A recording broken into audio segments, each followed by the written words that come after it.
She pointed a taser at my wife.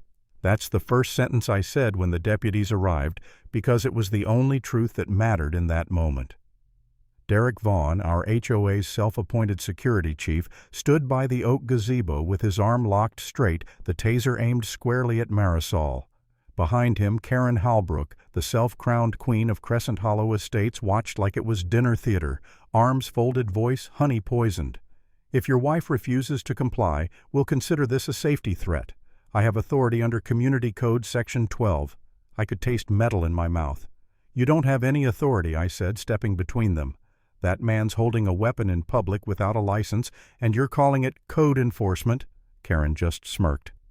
Mr. Morales, you're free to file another complaint. I'm sure the board will review it eventually. She didn't know who she was talking to. I wasn't just some homeowner with a bad attitude. I'd spent 10 years investigating use of force complaints for the sheriff's department. I knew what a power trip with a weapon looked like. You might want to lower that taser, I told him quietly, before you dig a hole you can't crawl out of. For a second I saw it, the flicker of hesitation, but then Karen snapped, "He's bluffing!" And the moment froze again. The air was thick enough to choke on. Marisol stayed calm, hands open, eyes steady. When her purse slipped, spilling across the concrete, the sunlight caught the silver badge half hidden under her wallet. The county seal flashed like a flare. Derek froze.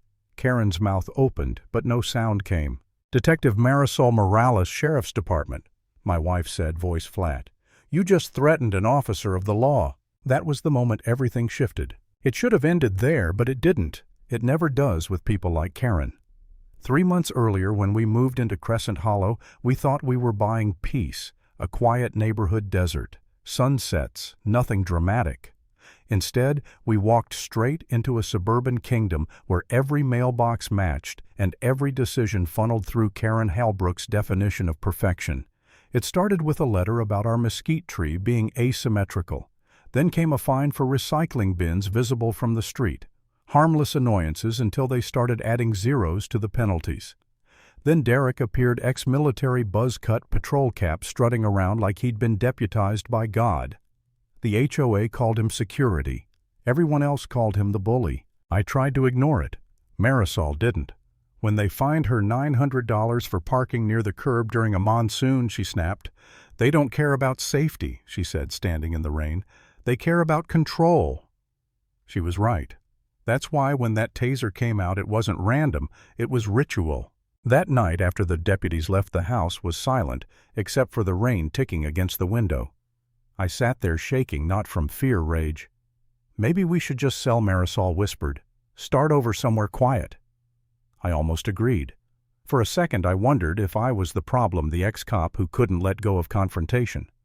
Maybe I'd provoked it. Maybe this obsession with justice was just leftover adrenaline. But then the porch light flickered. Derek had replaced our bulbs last week, part of his so-called safety program. That flicker felt like a taunt. I unscrewed the bulb and threw it in the trash. "No," I said. "They picked the wrong guy to push." Old habits kicked in. I pulled up our HOA records, every notice, every fine, every timestamp. A pattern emerged. All the violations were issued after hours, times when the HOA had no legal enforcement authority. And every report bore the same signature, Derek Vaughn, countersigned by Karen Halbrook. The next morning I drove to the HOA office, a remodeled townhouse with framed posters about community pride. Karen was behind the glass desk, smiling like a shark. "Mr. Morales," she said sweetly. "How can we help you today?" I slid a printed form across the counter. "Copies of all HOA financials for the past year," I said, "and anything related to security purchases." Her smile didn't move, but her fingers froze. "Those aren't public documents." "They are now," I said. 5 business days. Her eyes narrowed, the smile curdling. For the first time, I saw it the moment she realized someone might actually know the rules better than she did. Outside, the maintenance guy, Tom Becker, swept the walkway like he wanted to disappear into the concrete. "You okay, Tom?" I asked. He hesitated. "You might want to watch your cameras," he muttered. "Sometimes things get reset after hours." He walked off before I could answer. That word reset hit me like static. That night I checked the footage. At 2:37 a.m., Derek's truck headlights cut across our driveway. He lingered, then drove off. No vandalism. Just a message. I printed stills labeled everything. The next day, Tom avoided my eyes again, but when I mentioned the invoices, he flinched. "Check Section D back page," he whispered. "You didn't hear it from me." He was right.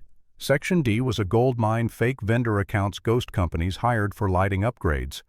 But the vendor names matched a law enforcement supply company that only sold to licensed agencies. And every purchase was signed by Karen Halbrook.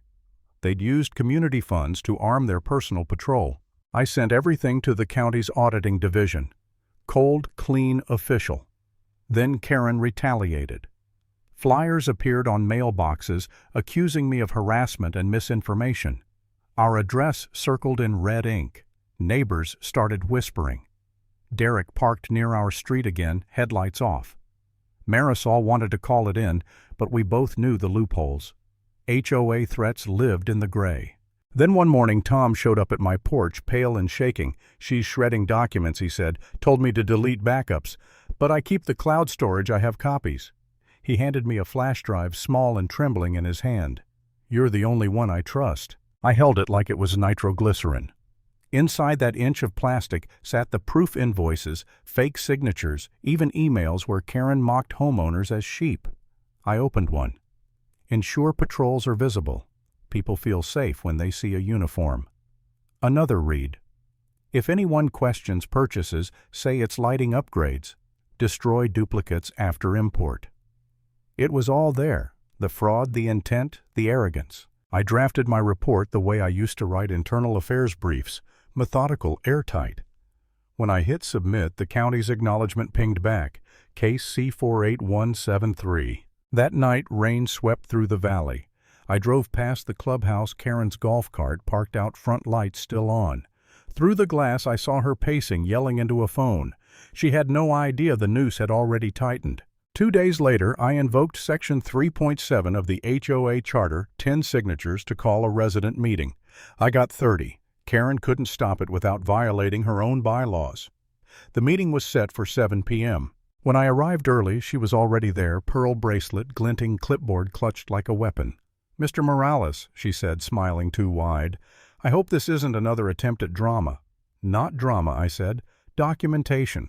The room filled, neighbors curious, anxious, fed up.